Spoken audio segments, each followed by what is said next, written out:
Good evening, everyone. How are you? Great. How are you? I'm well. It's been a long day.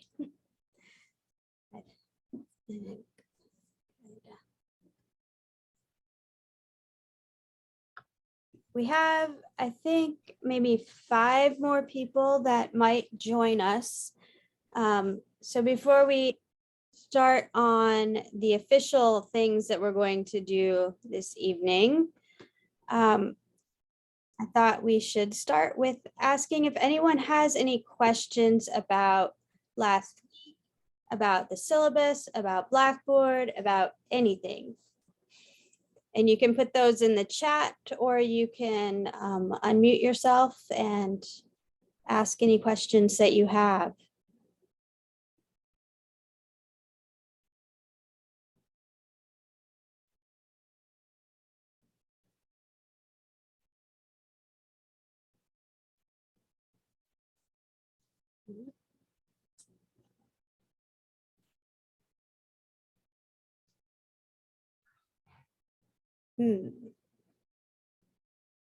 So you all found everything on Blackboard pretty easily?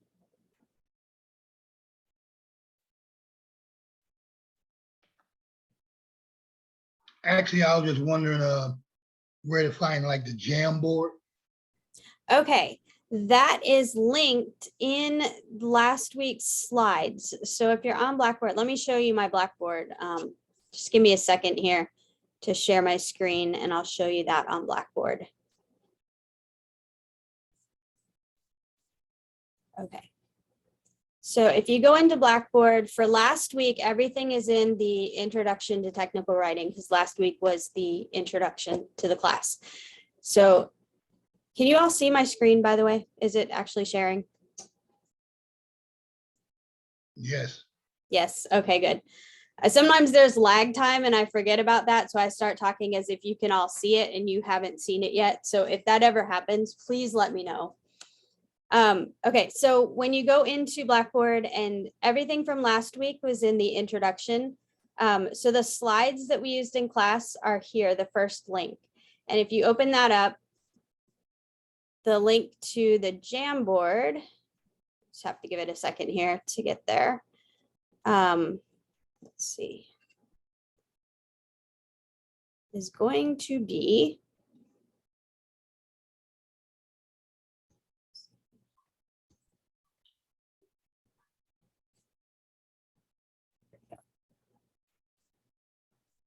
hold on.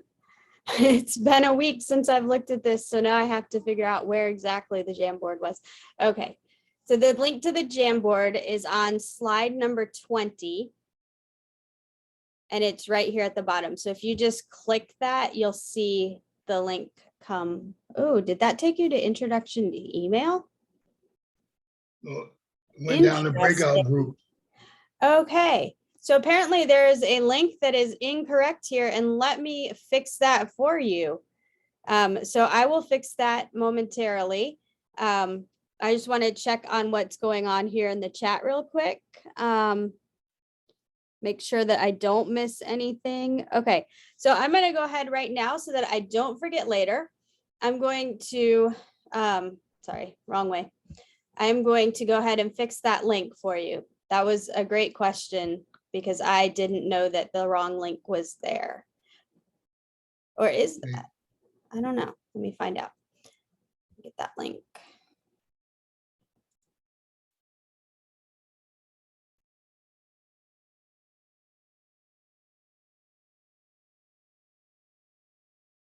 Maybe I will get that link.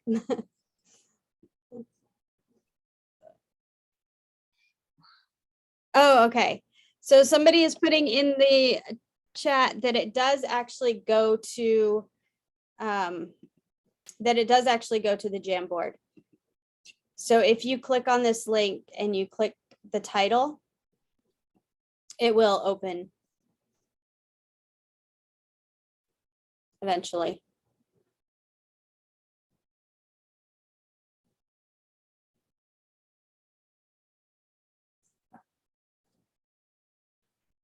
Yeah. Okay. So that's Joe asking this, right? Yes. Yeah. Okay, Joe. So if you go to slide 20 and down at the bottom, you see Jamboard, just click on that. And then when you see the title come up, oops, sorry. When you see that title come up, just click on it and it will open up the Jamboard. Okay. Okay. Thank you. You're welcome. Any other questions about the last week's slideshow or anything before I close that out? And thanks to those in the chat who are letting me know that it did work.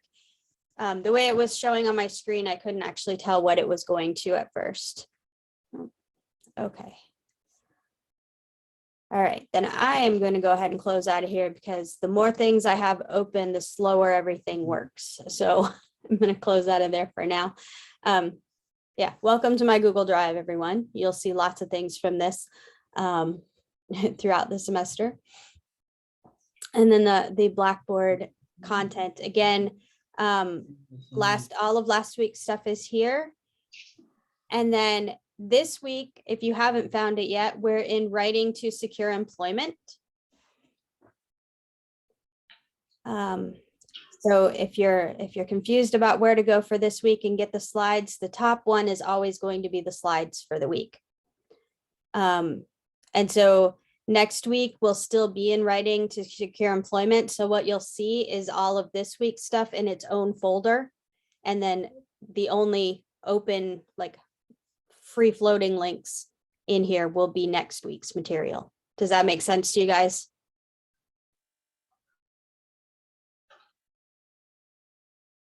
Sort of, maybe, or you'll figure it out when you see it. So what'll happen is that after we finish all of this week's material, I'll just show you here. I can build a content folder. And so I'll create a folder and I'll move all of these 3 links into that folder and I'll give it the label of this week's date, so 17 January.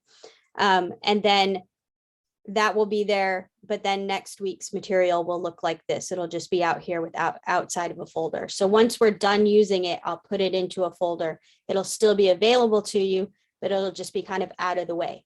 And the only links that you'll have to deal with are the ones that pertain to that particular week.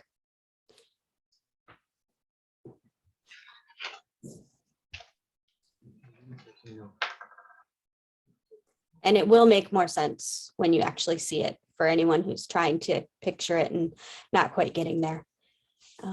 Okay. So once again, because we have had a few people join us since I last asked, I just want to make sure that you all are okay with everything that's in the syllabus, that you've found the things that you need to find on Blackboard. You know how that works. I know that we have some guest students and students from other institutions that may not use Blackboard. So if you are uncertain how it works, you can ask during class or you can ask me privately and I can show you anything you need.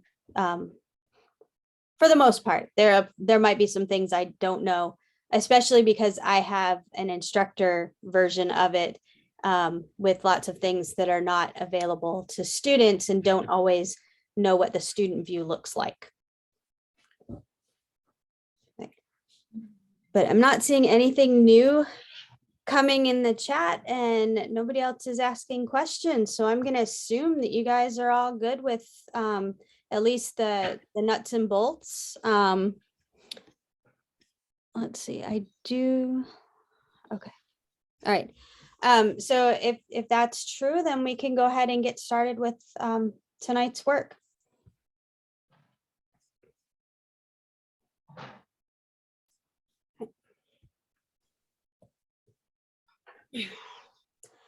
So this week, we're going to be looking at those job posts that you guys had. I looked through them, and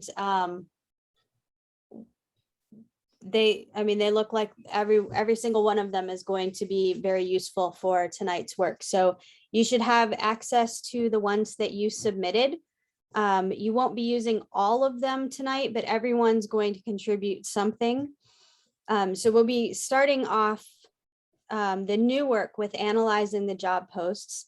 And then we're going to do some preparation for writing a resume. And I did have a few of you express interest in putting together a good professional resume for yourselves. So I hope that you will find the value in the work that we're going to be doing for that. But before that, I wanted to talk about your emails that you sent. Thank you for all of your emails.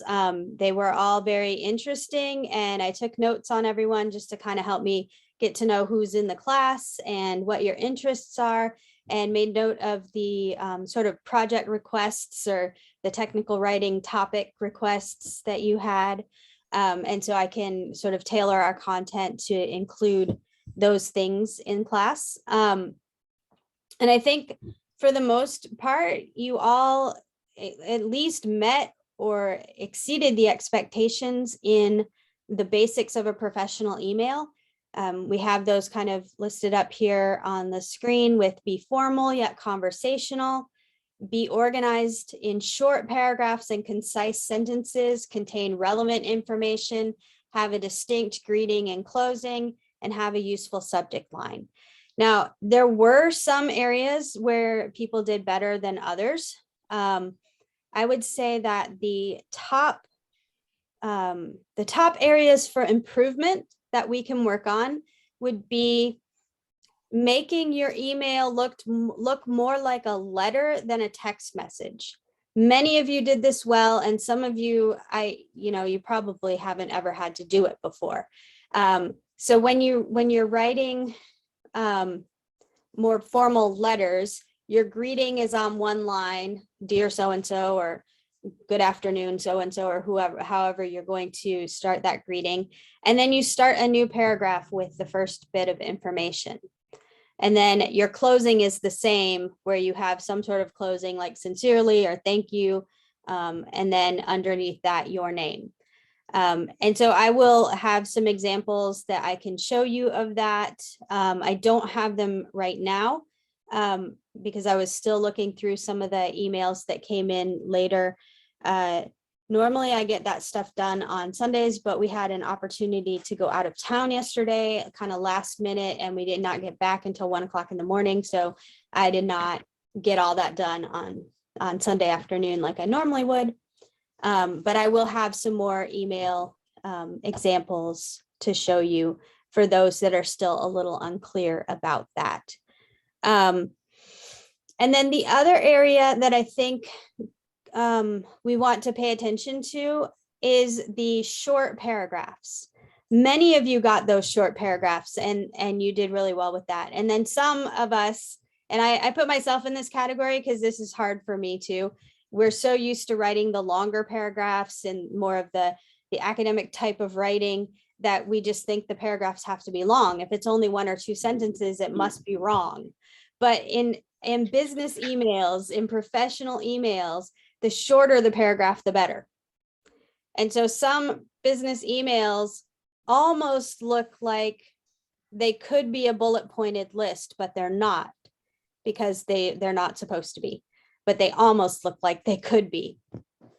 So just keeping that in mind, that in your emails, you want to be as short as possible, containing only the necessary information, only the necessary words. And those are things that we will be working on throughout the semester in the context, not only of emails, but in other pieces of our professional writing as well. So does anyone have any questions or comments or concerns about that?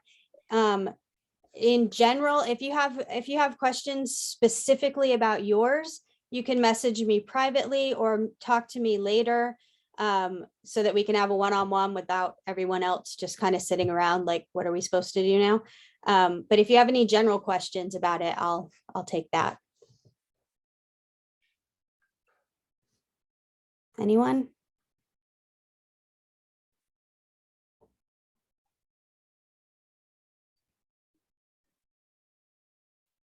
Okay. If you are one of the people that ended up enrolling late and still haven't sent me your email, or for some other reason you didn't send an introductory email, please go back to last week's slides and make sure you send one to me, because I do want to make sure that I have some idea of who everyone in the class is. It really does help with not just the everyday teaching, but like designing the whole course and making sure that I am meeting the needs of the students in the class, as well as meeting all of the objectives and content points that I'm supposed to meet for the class. All right. So our first work tonight is going to be a team exercise where you're going to do some job post analysis. I will have you go into small groups again. I'm going to assign those randomly once more. And then when we start working on our own personal resumes, I will be grouping you more along the lines of people sort of in the same general field, so that you can help each other with more relevant content. But for tonight's exercise, I will do I'll let Zoom assign you randomly to groups. So what we're going to be doing is getting into small groups. It looks like we have 20 people right now. So I'm going to go ahead and put you into groups of 4 for that. And then in those groups, you're going to each choose one of those job postings that you found, whichever one you think you want to work with. And as a group, you're going to take those, each one that you contribute one by one, and just briefly, just a very brief statement. We're not looking for detail, like all the details, but just summarize what is this employer looking for as far as education, training, experience, skills, character, or anything else that they put down. So we're looking for the important information. We're looking to extract that information, summarize it for ourselves to make sure that we know what this employer is looking for. And then once you've done that as a group, so this will be one, one group effort here. So as a group, you'll do that for each of your job postings. And then what you're going to do is you're going to choose one of those postings, or if you have a few of them or a couple of them that are kind of like for the same job, say accountant. And so you have 2 in your group that brought this accounting post, you can kind of merge them together in a little bit. But choose the one that you guys think you can benefit the most from doing. And you're going to create who you think the ideal candidate is. You're not creating a resume, but you're going to give them a name and a story. You're going to mark down how you think they would meet the educational requirements, skill requirements, training requirements. What would their qualifications look like? And you'll only have to do that for one. You'll only create one ideal candidate. And then when you come back from these groups, each group is going to present what you learned from analyzing these job postings, and then how you created your ideal candidate. What questions do you have before I send you off to do this work in groups? What can I explain better? What else do you need to know? So for each So for each 3 of our job postings, we got to answer all those questions. Just one. So Just each, one of them. yeah, so you'll have 4 people in your group and each person will share one of those job postings. And then Gotcha. as far as answering the questions, I mean, I'm not looking for, essay length answers here. I'm looking for, okay, for this posting, they say that the minimum education is a bachelor's degree, but they prefer a master's or whatever, whatever fits the posting that you found. Gotcha. And then, so you'll have 4 of those at the end. And from those 4, you'll choose one to create the ideal candidate for. Okay. Okay. Other questions?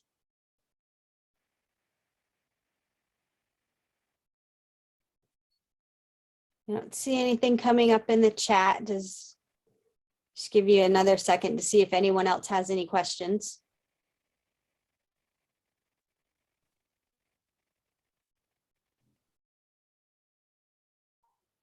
Okay, so before I send you, I mean, make sure that you do, think carefully about the education, training, experience, all of those things. And then you really want to create who you think will be that ideal candidate. And you can draw upon, some of your own skills and qualifications and all of that as well to kind of put together who you are, what you think this ideal candidate would look like. If this employer could get everything they wanted in one employee, what would that person look like? So I'm going to One last thing. Did you want this in like a one last thing? Did you want this in like a Microsoft Word doc or like in our own journals? You need to be able to share it with the class. So ideally a Word or slides or something like that. Google Docs might work better since you're working in a group.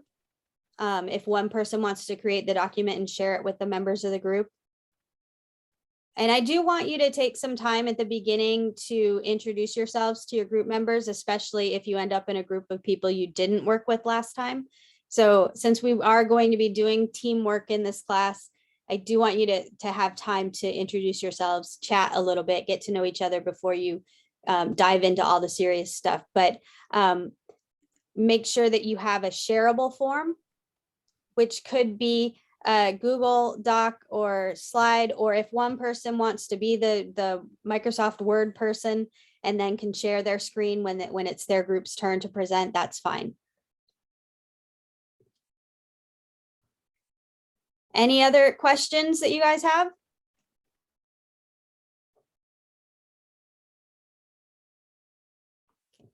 Then I'm going to stop sharing so I can put you into the groups. I will be here working on things if anyone needs to pop back into the main room and ask questions at any point.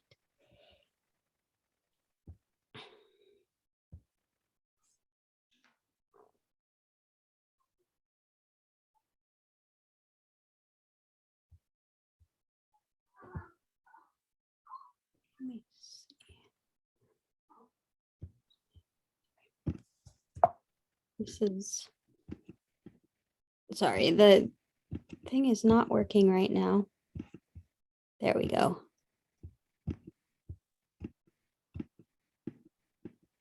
Okay, make sure that we have the same number of people.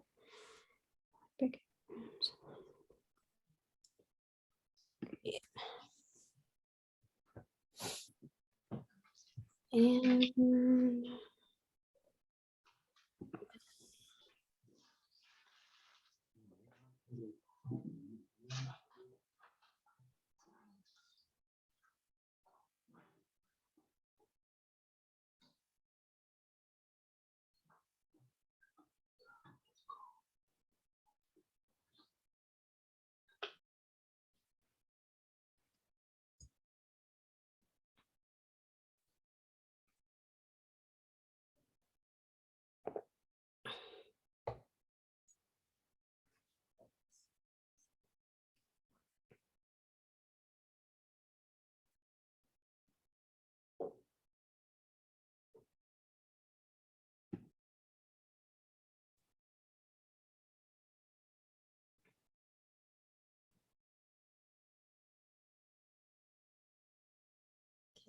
I'm going to assume that means that everything went well because I'm not getting any complaints.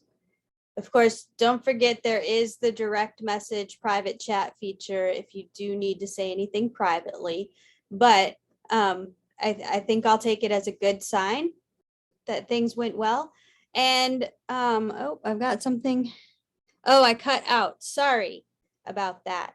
I was just asking how things went in your groups and did everything go okay?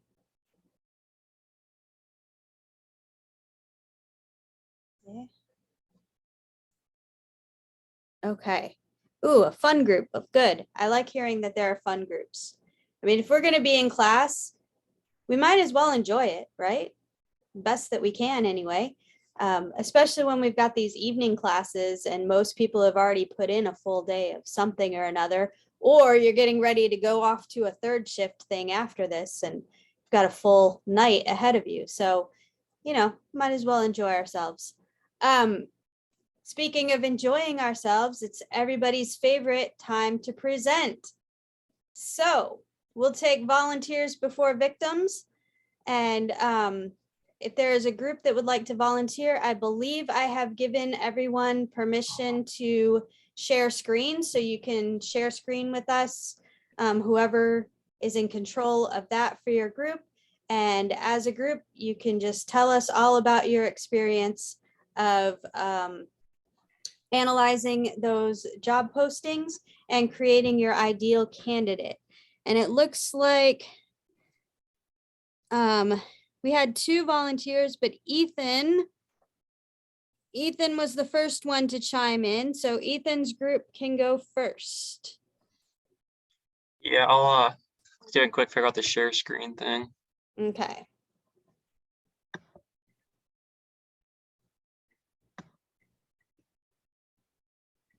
Can everyone see that? Yes, I can. All right, so we didn't really have any similar career goals really, but we had 2 that were business related. So the first job was for NX Gen MDX. And the education requirements for that was a bachelor's degree in finance or accounting.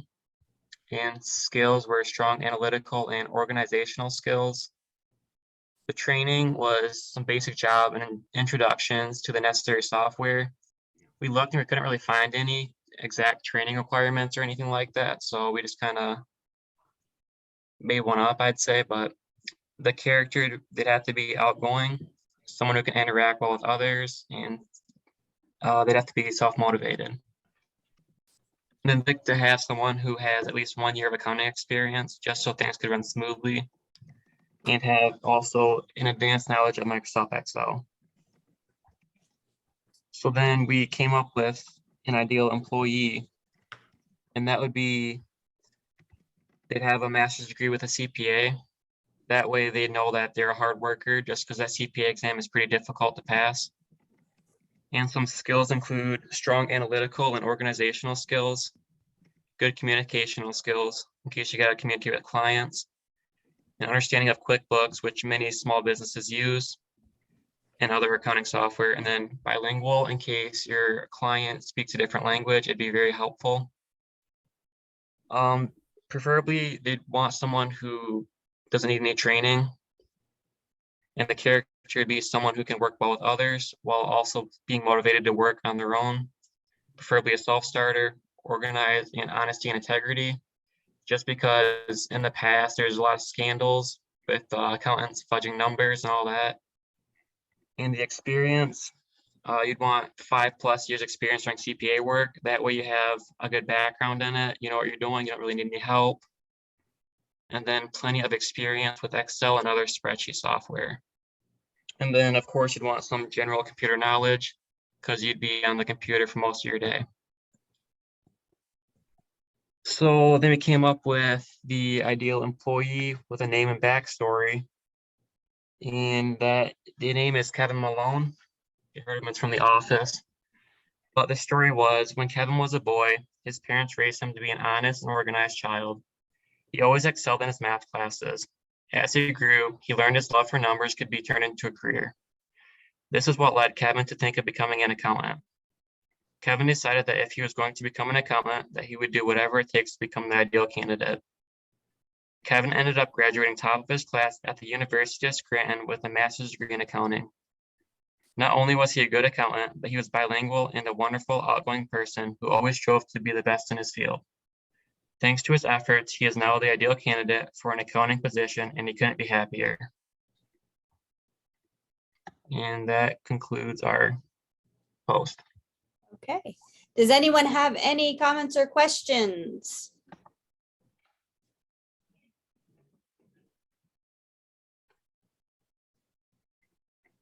All right, Ethan and your group, you did a great job of pulling out the important information that an employer would need to see and that a potential candidate would need to see in order to figure out if that's a good match. And I think you have done a nice job with your ideal candidate that you created. The backstory fits what the job requires, and I think that it would work out pretty well if I were on that hiring committee, which I'm not because it involves numbers, but that's a different story. All right, the next volunteer we had was Emily S. So if Emily S. and her group would like to share, whoever is in charge of that, you should be able to share your screen and share your whatever document with us if you have one. Yes. 1 second. Okay. Take your time. We're not in a hurry. Okay. So ours, I will say right off the bat, this is one of mine. I currently work in accounting, but this has been a passion of mine, is horseback riding and dealing with horses, and I went to school for it. And I saw this job posting, and it's just something I wish I could do, but can't. But so this job is for a Clydesdale handler, and a lot of the job experience, is with horses, animals, but also on the business side of it, they need experience with marketing, customer relations, note taking, probably a lot of customer service, like secretary duties, and also to like legal requirements, and be able to have a CDL. And be able also, which is a big one, to be able to travel about 340 days out of the year. Oh, wow. Which also is something I can't do.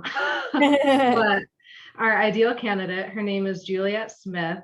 She is about 26 years old. She currently has an Associates of Business with an emphasis in marketing. So when she was younger, she started out very young, so she was able to gain 10 years of experience working with horses, particularly with Clydesdales, and learned a lot about how to maintain the horse equipment for like hitching up a horse to a wagon. She has 4 years in customer experience working part-time as a secretary in a large animal vet clinic during high school. And she has current employment as a delivery truck driver for Gordon Food Service because she wanted to make good money to be able to travel the world. She is currently single, loves to travel. She has a very positive attitude, organizational skills, great attention to detail, which probably she learned a lot from working at a large animal vet clinic. And also to become a truck driver, she had to get her CDL. So she has a lot of the good qualities that are needed for this position. And that is about all we have. Okay, great. And I like that this is kind of outside that normal box that we think of as kind of the professions and that, but working with the horses is great. And thinking about the different details, your ideal candidate, I think, works really well for this. And does anyone have any questions or comments?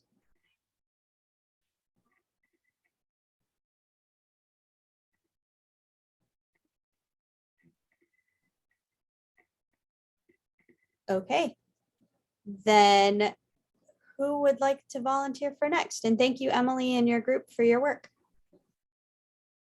You're welcome.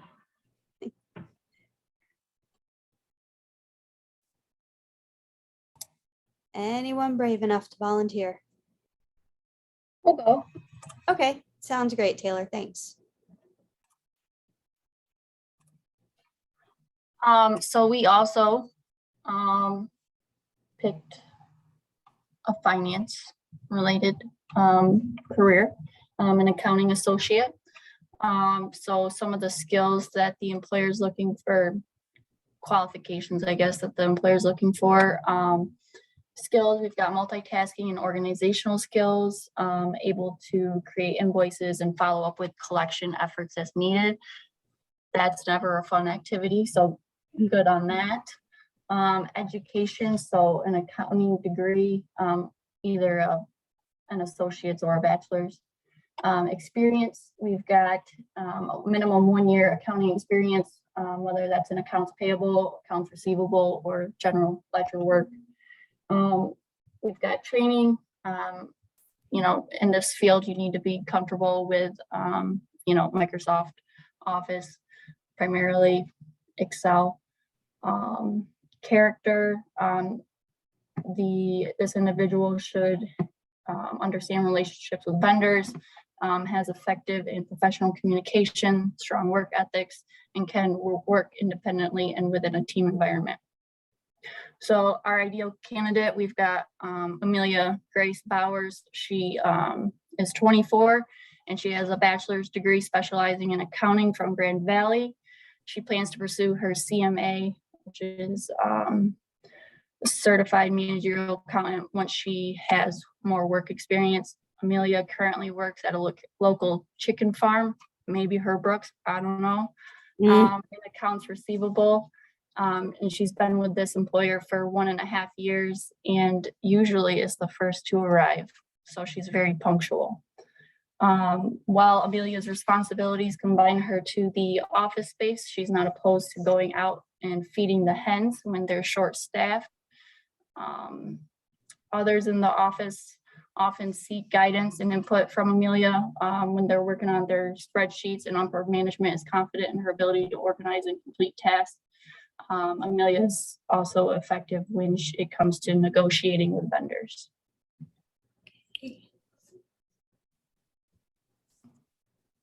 All right. Does anyone have any questions or comments about Amelia and her suitability for this job?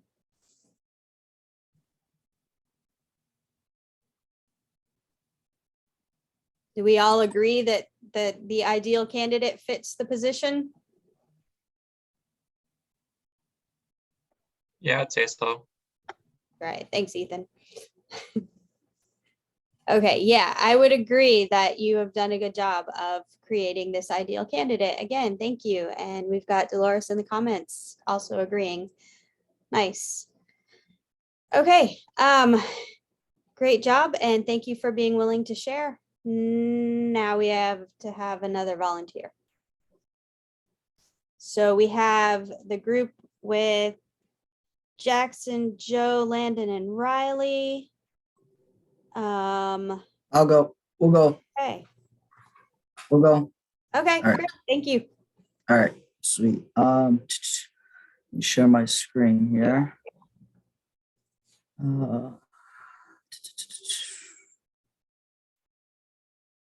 Let me know when you guys can see my screen. We're still waiting. Hold on one second. It's okay. Sometimes it takes a little bit. There we It's go. starting. It's starting. All right. Okay. You know, got it? I can see it. I hope everyone else can. All right, sweet. So the job posting we all agreed upon is associate manager for Ralph Lauren. The educational requirements was in high school diploma or equivalent. Skills required were retail management or similar industry experience in a complex, high volume or high profile specialty environment required. Must be able to stand for long hours and lift up to 30 pounds. Ability to effectively communicate with customers and store personnel. Ability to lead a team, problem solve, and complete tasks in a timely manner before deadlines. Experienced with inventory management, payroll, and scheduling. Training was job shadowing the district manager for 6 weeks minimum.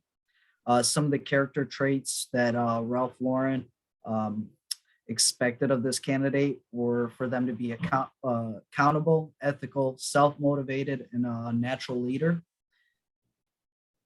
And the experience required for this role was a proven track record of success, including a demonstrated ability to build and maintain positive working relationships with customers, management, and coworkers. Minimum of 3 years experience in retail management or equivalent industry experience, 5 years minimum experience in customer service. Then our ideal candidate was an individual named Joe Mama. He is 29 years old. He has obtained his high school diploma in 2014 from East Kentwood High School. Currently, he is employed at Macy's as an assistant manager for about 6 years and has been seeking the opportunity to lead a team to success. He's an effective communicator, experienced in customer service, and a fantastic leader. He's an outstanding problem solver, gives the ability to lead any team to success. His character traits fall right in line with the requirements. He holds himself accountable and presents an ethical image to reflect those that he leads to success. Lastly, with 6 years of experience in leading a team in customer service, makes him a potential ideal candidate for this position. As you can see from the resume attached, I have proven my track record of successfully leading a team, which I believe will directly reflect on your organization. I look forward to speaking with All right, Joe Mama. you. Oh gosh. Okay. So, any questions or comments?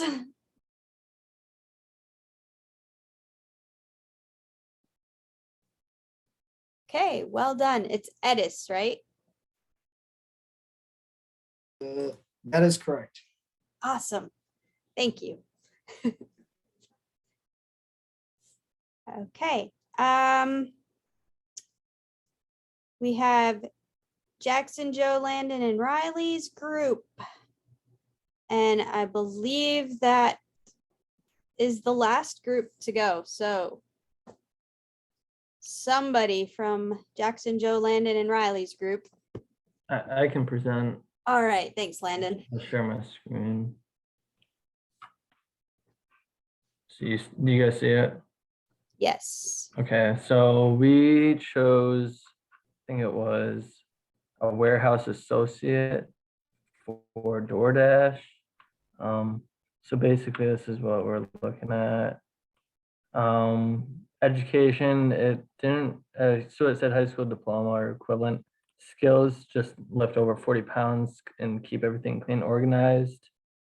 With inventory management skills, training, there wasn't much. We wrote down track shelf life. That's basically it. Character, this person needs to have be a people's person, inclusive, motivated, and be a team player. There was not any experience in the Indeed post, so we didn't really type anything, but we created our person as Joey Davis, who's a young, motivated college student or student straight out of college. And he's going to be an employee that's seeking managerial experience in retail. He cares about his physical health and works out to maintain his steady workload.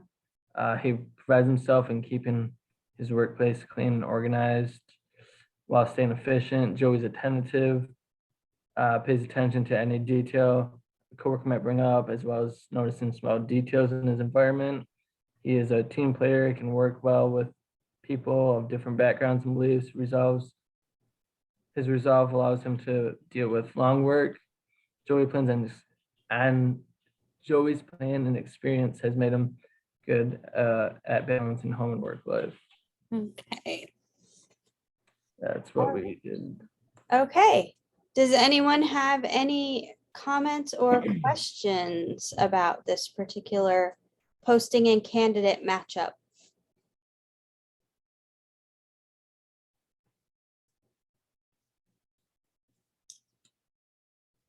Okay.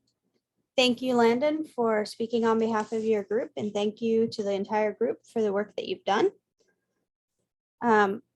So my question now is, having done this exercise, and some of you may have done some of this before, some of you this may be kind of new, how do you think this relates to what you would need to do to create your own resume? Because that's where we're headed, is creating resumes.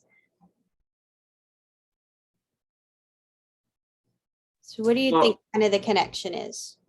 Well, you want to know, at least, I guess it depends on the type of job you're applying for. A lot of them are going to have similar things that they want out of people, but you want to make sure you're hitting those key points. So breaking it down like that, and then trying to find, those characteristics about yourself or ways to kind of show that in your resume is important. So I guess kind of making those connections. Great, thank you. It's Nelson, right? Yes. Okay. It takes me a lot more practice to learn people's names in the online world, in the virtual world, than in class face to face. So trying to do that. I wouldn't worry about it. I was a late add-in anyway, so I wasn't even in the last class. I wasn't in the last. Oh, well then, Zoom meeting. welcome to class. Okay.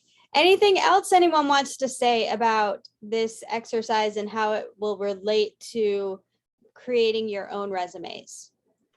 I know that when I do write my resume for a position, I try to look at key points and then see what I know and see if I can word it in a way on my resume that'll make it more enticing to that employer. So that kind of stand out and to them, and they go, "Ooh, yes, I want to interview her." Yes. Well, and that is a key point to resumes, and we'll talk about it again next week. But one of the big things is we often think we're making our resume to get a job. Well, yeah, but what the resume actually does is help move us to the next phase of hiring. So having the right information on the resume gets you that interview. So just kind of putting those things together and thinking of it in that term of, I know I ultimately want the job, but really I want the interview. Okay. Anyone else have anything you want to say or ask about this exercise and what we did?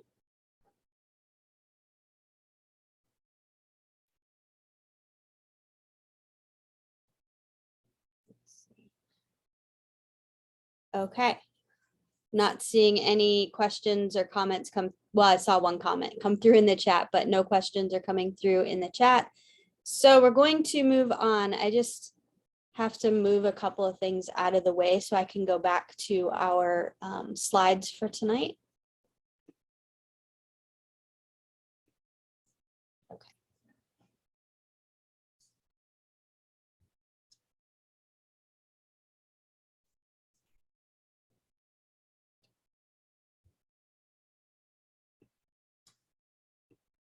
Okay. So we're going to leave that exercise for a moment. We'll be coming back at some point. I have a question in here. If I want you all to turn off your cameras for the bandwidth, you can, and it probably would help. Because apparently I keep lagging, which I apologize about. So yeah, go ahead, and if you haven't already, turn off your cameras and we'll see if that works. And because I'm just presenting my screen, I'm going to turn my camera off too.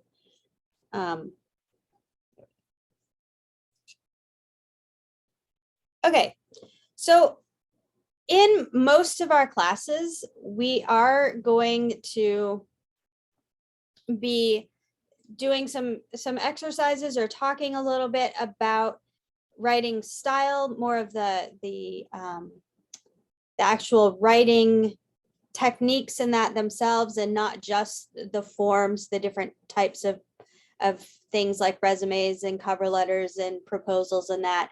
But I guess more of like the style And it's, as it says here, style, rhythm, tone, language, graphic techniques. Those are all important components of successful professional writing, technical writing, business writing. Today, we're going to talk a little bit about style. And we're going to talk about writing style that works. Writing that works is writing that achieves your goals. So if you're not achieving your goals with the writing that you do, one of the things you might want to do is come back and check your style. Are you using clear and simple language? Are you using a conversational tone? Are you writing with accuracy, meaning that the information you're presenting is accurate, it's believable, it's trustworthy? And do you have the element of friendly persuasion? Even your introductory emails had some element of persuasion to them. You were trying to persuade me to see you as a certain kind of person, a certain kind of student, and to convince me that we were going to have a good working relationship in this class. Whether you wrote that out directly or not, which most of you didn't, but some of you sort of alluded to that. You all had that running through the back of your mind in some way or another in those introductory emails. So you did have some, we all have something that we want from our readers, and we need to kind of persuade them through our writing to give us what we want, whether it's an interview or just a good working relationship or some product, something like that. So today we're going to talk specifically about aiming for a clear, simple style. The first thing that we want to say is to use words with commonly understood meanings and agreed upon meanings, not making up your own words, not using slang or cliches. And then unless it is important for that particular piece of writing, avoiding jargon, of those words and phrases that have these specific usages and meanings only in this certain context. Often they're words that are only words to that group of people in that particular field, kind of thing. So when most of our writing, especially now when we're talking about business emails or professional emails, resumes, and that kind of thing, we want to make sure that we're using the clearest language possible, which is the simplest language possible. Our voice. We create voice in writing by the kind of the energy that we give in many cases. And in our business writing, professional writing, we want to use action verbs in the active voice, which means we want to say that Jane accomplished this goal, not in the passive voice, which would be the goal was accomplished by Jane. So the action verb is accomplished. We use it in the active voice when we say Jane did this, Jane accomplished this goal. And it becomes passive when we are saying the goal was accomplished by Jane. So it takes away that energy that we need. There are, though, situations where you will need to use passive voice. And when we get to some of those, we'll talk about why you would use passive versus active. But as often as possible, you want to be in the active voice, and you want to use present tense as often as possible. Although, again, there are cases where past tense is what makes most sense, possibly future tense, but most often you're going to be in the present tense. You want to be sure to structure your sentences so that readers can easily follow them. A lot of our academic writing, we want complex sentences with a lot of information packed into one of them. And so often we can have sentences that resemble a paragraph.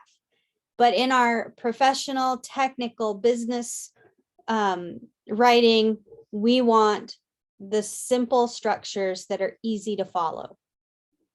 And we do not want our sentences to be too long. The average length should probably be between 10 and 15 words for one sentence.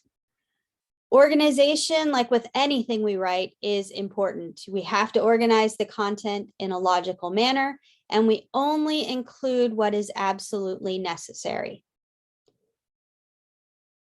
We want to make sure that our connections are clear between sentences, paragraphs, and ideas. And we want to make sure that to the best of our abilities, we have used proper spelling and basic grammar. Business writing does, in some cases, allow for some fudging of grammar rules. But when you're writing resumes, and we'll follow that up with writing cover letters, you want to be as grammatically correct as possible, using the right words and spelling them correctly. Any questions about this clear, simple style?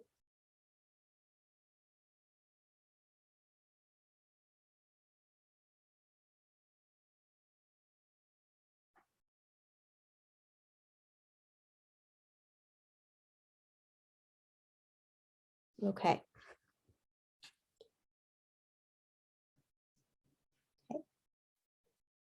So one trap that people fall into, especially when creating a resume and cover letter, is becoming a little more pretentious in the writing, whether it is intentional or not. I mean, sometimes it's very unintentional because we are trying to be formal and we are trying to be, put forth the best picture of ourselves in writing that we can.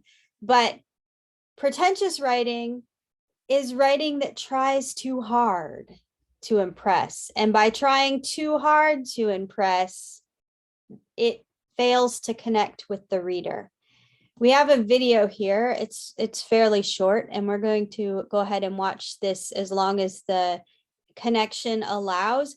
If it's not working out, if it's lagging, if it hangs too much, just message me in the chat and I'll stop. You guys can watch it on your own, but we'll try to watch it together. What makes one writer formal, important, talented, and cultured, and another pretentious? This is a tale of two writers, Devin and Jessica. Devin is an aspiring novelist. He has this epic fantasy novel in his head and has spent many evenings and weekends outlining and drafting. He's an enthusiast of all things mythology and considers himself a primo expert in medieval weapons. But he knows something is holding him back: gatekeepers. He simply needs to meet the right people and get them to read his work. Jessica is an accountant and has never thought of herself as much of a writer. It was only when her grandmother started feeling ill that she even considered picking up a pen. After visiting her grandma one afternoon and hearing the stories about her childhood in Vietnam, she decided that it was a story worth recording.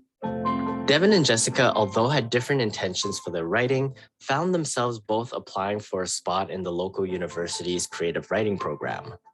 One of the requirements for a mission was to supply a 300-word essay explaining their writing goals and what they hope to achieve from the courses. Reed is an administration associate at the university, and it's his job to review the applications and create a short list of applicants.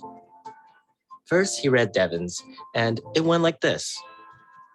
As I commenced my journey to ascertain knowledge to optimally communicate my story with the citizens of tomorrow, I aim to transcend the lives of those I have yet to meet, as the literary legends I applauded had accomplished for me. Reed looked up from Devin's essay, opened and closed his eyes to clear his vision, and then looked down at it again. Reed didn't say it out loud or announce it to his colleagues. He didn't pass the essay around so it could be ridiculed, but something was glaringly obvious about Devin's writing.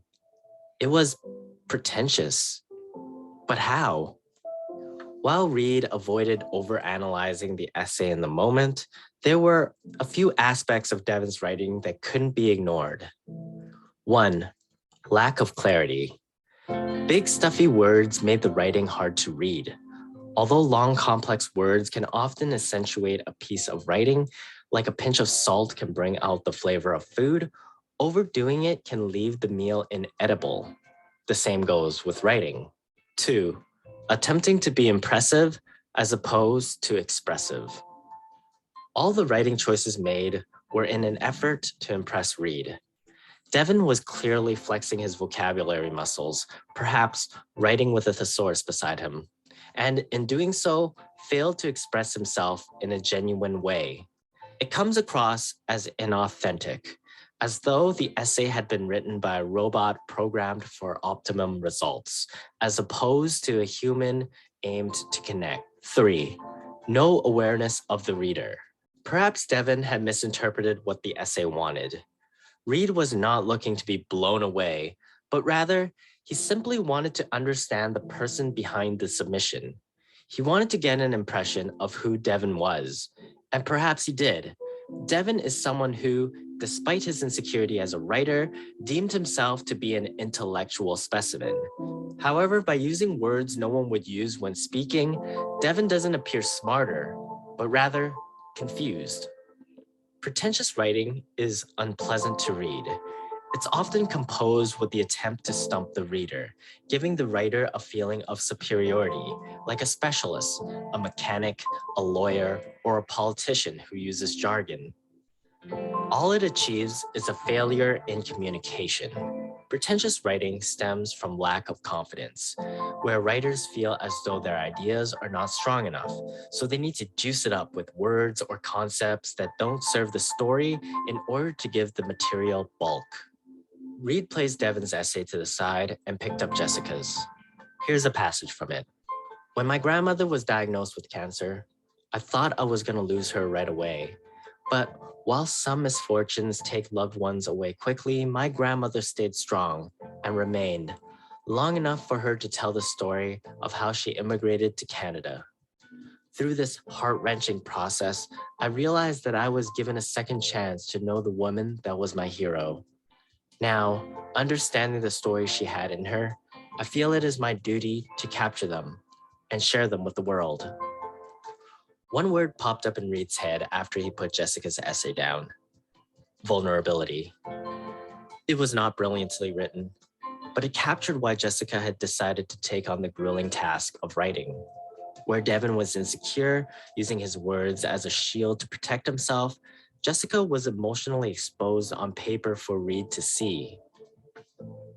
That's the essence of pretentious writing, a piece that strives to impress, but fails to connect. What do you think? Is there a piece of work that you find pretentious? Let me know in the comments below. If you want more videos about writing and the creative. Okay. Okay, any comments or questions about this pretentious writing?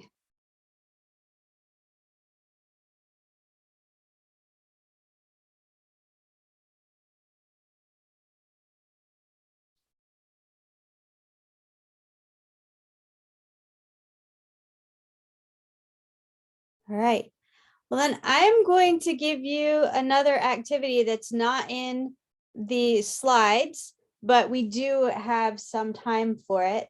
And it'll be the last actual activity that we do today. I would like for you, and we're going to use these next class, so hold on to them, but I would like you to go back to your groups, and I would like in your groups for you to write a very pretentious email of introduction from your ideal candidate to the hiring manager. So go back to that ideal candidate and make up a name for the hiring manager and write that an email of introduction, but make it as pretentious as you possibly can. So the opposite of what we're wanting to ultimately accomplish. Does everyone understand what I'm asking you to do?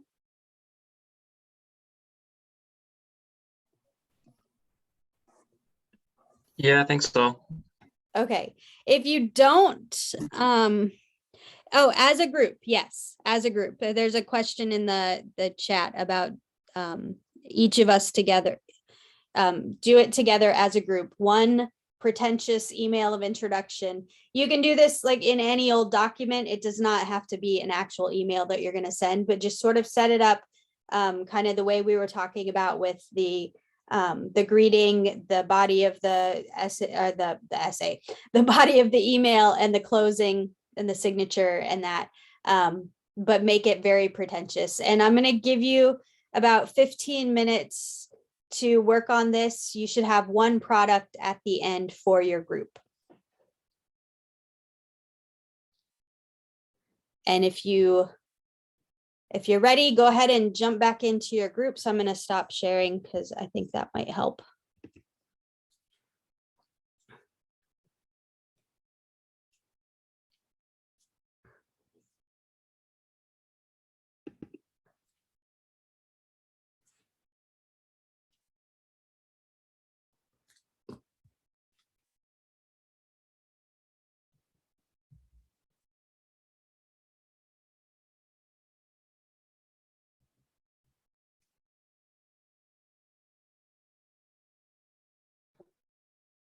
Is there a word count you want us to have, or does it not matter? It's up to you. I mean, you just want to make sure you're covering the bases of introduction. Okay, thank you. Yep. I'm not seeing an option to go back to my breakout room. I don't know if it's because I had exited. That might be the case. Which, who were you working with before? We're I with, was with Nelson. yeah. Okay. I Let me- think we were breakout number 2. Looks like with Nelson and Shelby. Yes. Okay, that's room 3. So let me get you into room 3. Thank you. Mm-hmm. Okay. Let's see. And Dolores, are you around? Yep, Okay. I don't see an option. Oh, wait, maybe I do. Well, you are unassigned because I think you lost connection as I well. did, yeah. Yeah, so Yeah. you are in Ethan's and Yeah. Jaden and that. Okay, so let me get you to that group, which is room 2. Okay. I need a group too. I came a little late. That's right. I'm gonna get you. Let's see, who needs another person in their group? Okay, I'm gonna send you to room 4 with Edison Sharon. Okay. Okay.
We have just one group left to finish up, and I've given them a warning for an extra minute.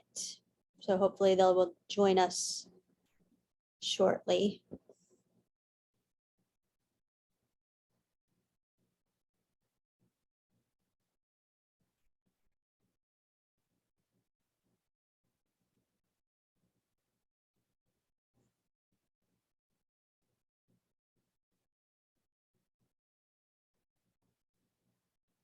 Those of you who are back already,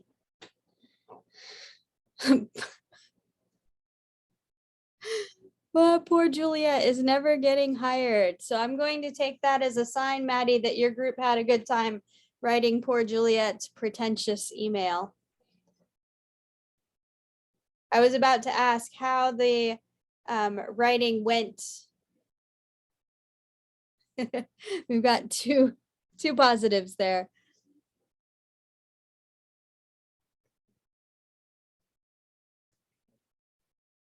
And another one, great. Okay. And it looks like the last group is making their way back. Really good. Kevin is very competent. We'll see how well Kevin does in the job search. Through this without laughing. Well, you know, we'll see. Since these are pretty short, well, no, I wanted to make sure, since we're not taking breaks, I wanted to make sure that we are done in about 15 more minutes. So let's go through the rest of the material that I have for today. And then if there's a little bit of time left and everyone is agreeable to that, then we can just have you read out your pretentious emails to the class. If not, we will save that entertainment for next class session. So before I go into the next set of the material, does anyone have any questions or anything you want to say about the pretentious writing exercise that hasn't been said already?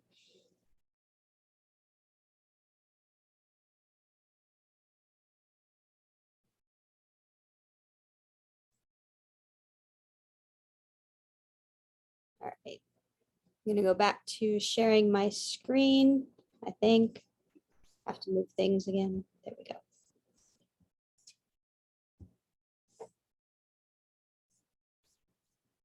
Okay, so all of this work that we've been doing is leading us to writing resumes, writing a good resume that is tailored to the job that you are hoping to be hired for. So we are going to talk briefly about knowing and expressing your value, which is very important in the whole job search process. You have to know who you are. Hold on for just a second because I think I forgot to do one thing. Nope. Okay, never mind. Okay, back to the show.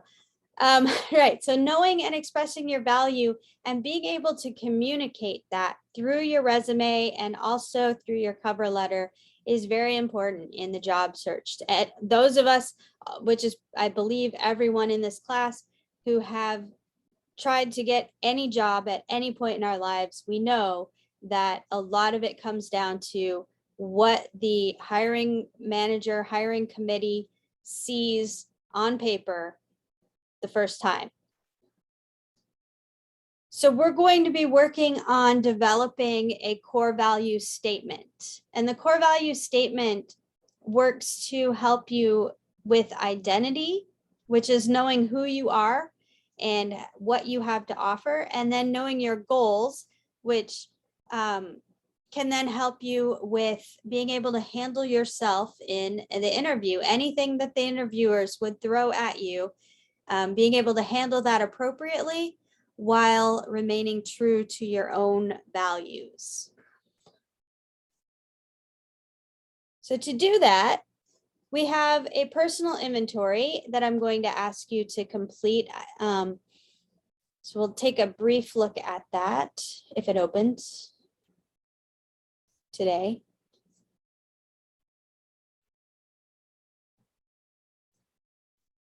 Okay.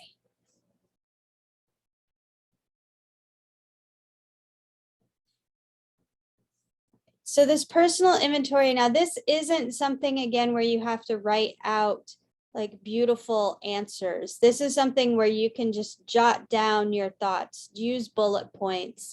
This is, something where you're just really listing out information in a way that's going to be usable for you. So while I'm having you submit this to see, one, to help hold you accountable, because let's face it, most of us need that accountability if we're going to do these things. And also just to see if there are areas where people are sort of struggling to identify different parts of their value, and being able to communicate that.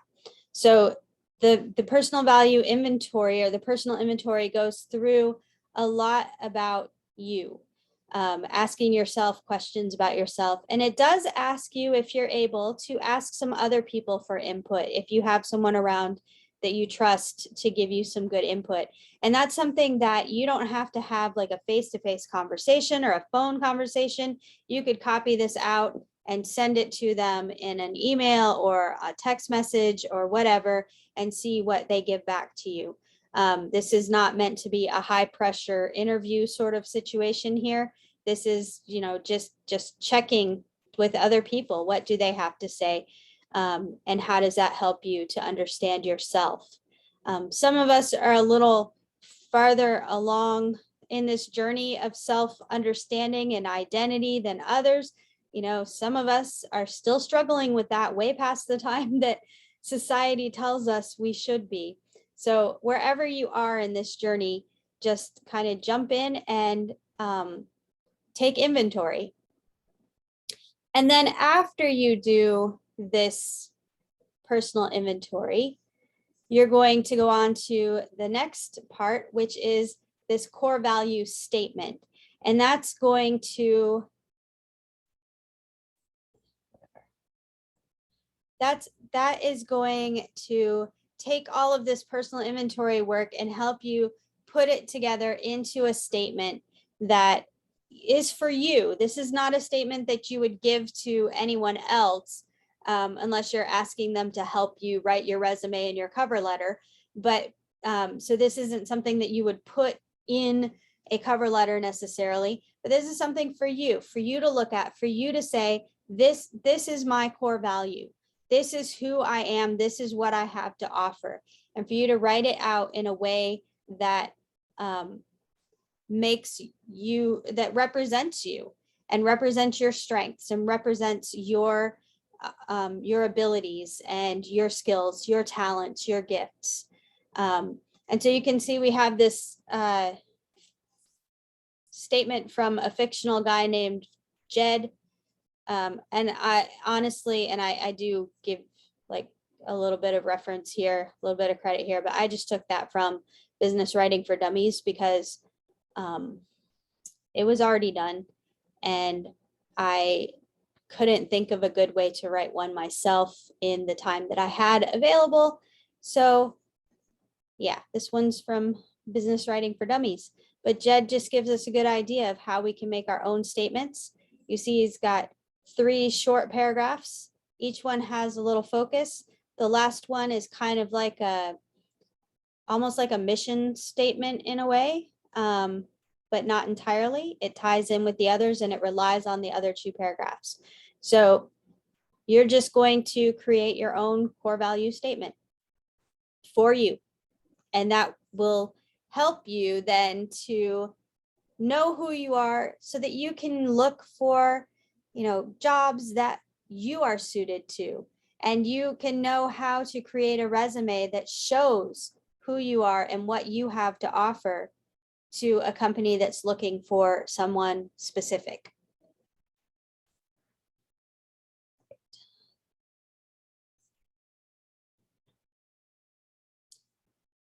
So do you have any questions about the personal inventory or the core value statement? or anything else?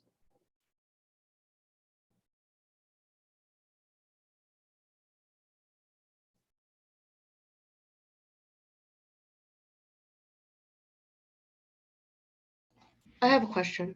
Yes. For the one that says ask people for input, Yes. what if people see you a different way that you kind of see yourself or that you portray? What if you don't agree with what some people might say? Well, that's where, I mean, you're in charge of yourself, right? So you can use your own judgment to look at what they've said and say, I think they're off here. But also to ask yourself, why do they think that? You don't have to ask them unless you want to, but it's always a good exercise for us to ask, like, well, why does so and so see me that way? Okay. Because if they're seeing you that way, you want to make sure, if that's not the way you want to be seen, you want to make sure that you present yourself, the way you do want to be seen in your resume and your cover letter and whatnot. Right. Right. Yeah. So just use it to your advantage. Thank you. Yeah, you're welcome. Good question. Are there other questions?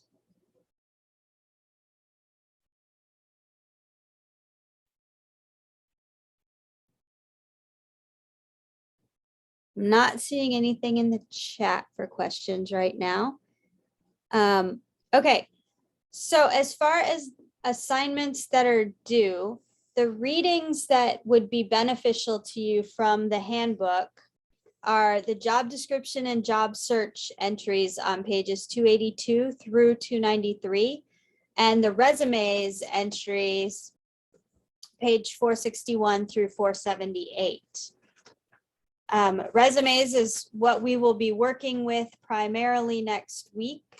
And by the end of class, you should have a pretty decent start on the material you would need to create your own resume, which you'll be drafting next week after class. So for homework next week, you'll be drafting your resume. So that doing that reading would be really helpful for you. And then the personal inventory Thursday and the core value statement on Monday. Any questions, concerns, comments about that?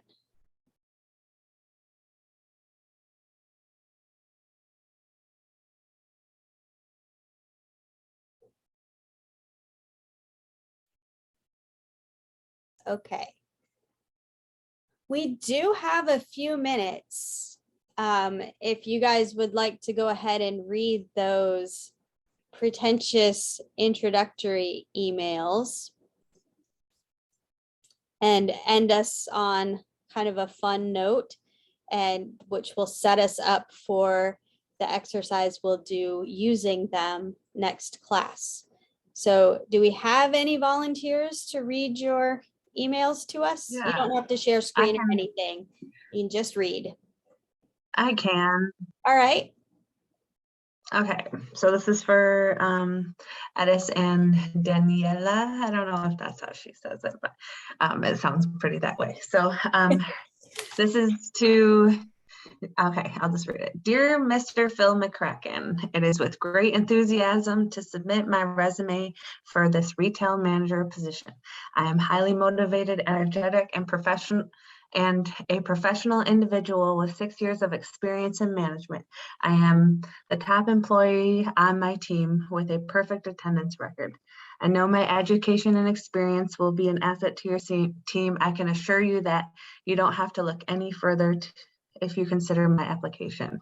Sincerely, Joe Mama. All right.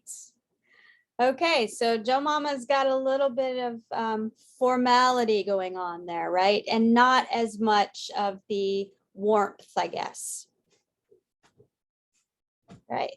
Thank you, Sharon. Do we have another volunteer to read? Sure, I'll go ahead and read ours real quick. Oh, okay. I was in a group with Taylor, Sydney, and Shelby. Okay, great. So it's going to be a little weird because our character is a girl, but just whatever. That's okay. We'll get through it. I hope so. Dear future employer, I hope this email finds you well. My name is Amelia Grace Bowers, and I want to reach out to tell you why I'm the best fit for your team. Within my 4 years of college, I exceeded my expectations of making the Dean's List each semester. In fact, I was also on the Dean's List for each semester of my 4 years in high school as well, where I was also the valedictorian for my class. Even though I've only been employed at my current job, a chicken farm, for a year and a half, my coworkers often seek my input and guidance on projects. In my short time at the farm, I've worked my way into a position to manage the most accounts out of everyone in our department. When it comes to negotiating with vendors, my manager usually assigns those tasks to me. I have received many other job offers in similar fields, but I'm most interested in this particular job and opportunity. The facts I've mentioned above are why you should clearly hire me for your listing. I expect to be hearing from you soon, Amelia Grace Bowers. I like that closing. Thank you. Well done, Nelson and gang. Thank you for sharing that. You're welcome. Do we have another volunteer? Yeah, I can go. Okay.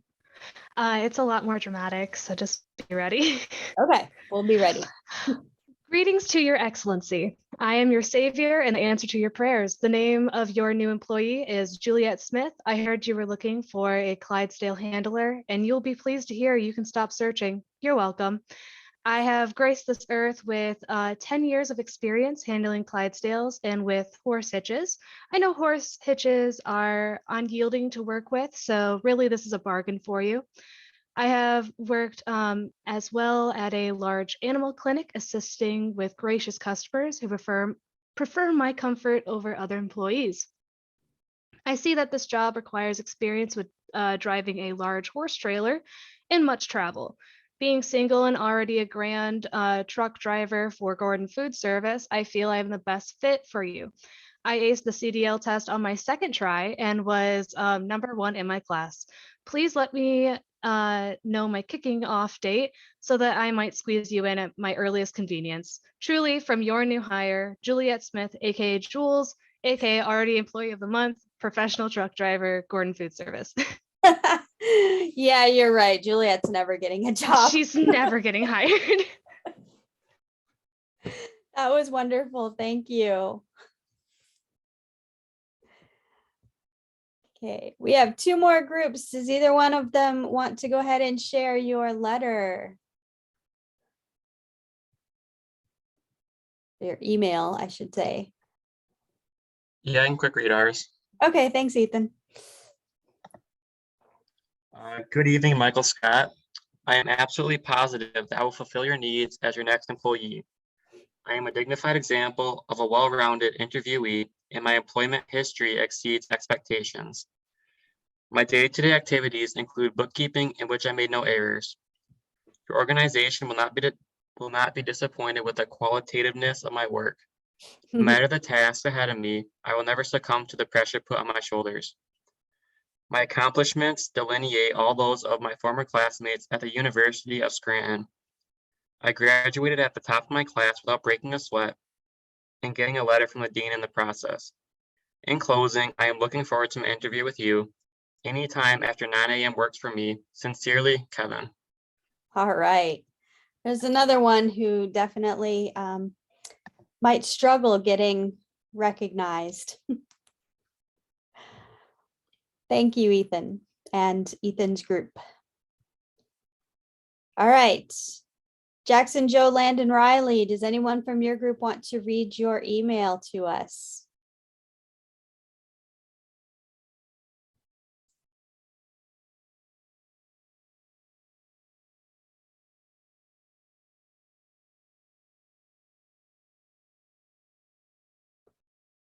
I think they're all being shy this evening, so we'll go ahead and call it quits here, but we're coming back to you guys, okay? So we'll get you a next class. I have one thing I forgot to say last class that I want to make sure I say, because this is Michigan, this is winter. One thing I forgot to mention last class was that GRCC's policy is that if the physical campus is closed and all physical campus classes and activities are canceled, online virtual classes are canceled as well. So if you get a notification, and if you haven't signed up for notifications, there's a way to do that. I will get that information if you need it. I believe an email went out to all the students about it, but if you didn't get that, let me know and I'll give you that information on how to sign up for alerts.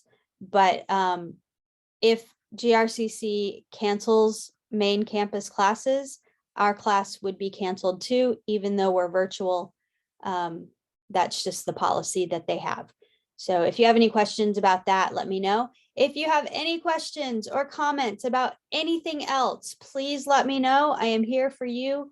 I will do my best to respond as soon as I possibly can. I do try my best to get back to emails within 2 days at the latest, ideally 1 day. And if you want to talk to me after class, or if you ever want to talk to me for a few minutes before class on Mondays, please just let me know and I'm happy to do that. So that is all I have for you for tonight. Just let me know if you need anything and have a great evening. Thank you. Thank you. Good night. Thank you. Thank you. Good night. Thank you. Night.